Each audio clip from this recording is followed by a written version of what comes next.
Friends, అందరూ ఎలా ఉన్నారు? ఇవాళ మనం ప్రాన్స్ కర్రీ చేద్దాము. దానికి కావాల్సిన పదార్థాలు ఫస్ట్ నేను 1 కేజీ ప్రాన్స్ తీసుకొని కడిగేసి క్లీన్ చేసి ఉంచుకున్నాను.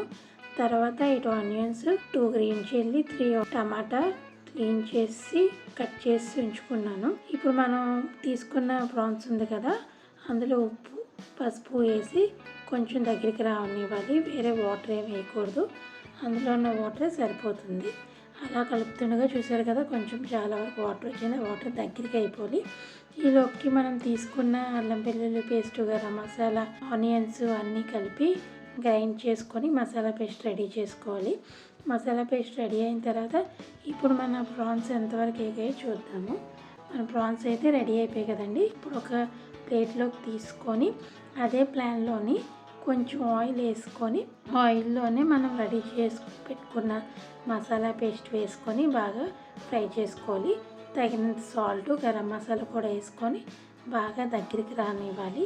మధ్య మధ్యలో అలా చూసుకుంటూ గ్రేవీ కలుపుతూ ఉంటే ఎంత బాగా ఫ్రై అయితే అంత బాగుంటుందండి. గ్రేవీ ఫ్రై అయింది కదా, ఇప్పుడు మనం కావాల్సిన గరం మసాలాలు, గ్రీన్ చిల్లీ, ఉప్పు, కారము కావాల్సినవన్నీ వేసేసుకోవాలి. వేసుకున్న తర్వాత అందులోనే మనం ఫస్ట్ రెడీ చేసుకుంచుకున్న ప్రాన్స్ వేసుకొని కాసేపు మగ్గించాలి.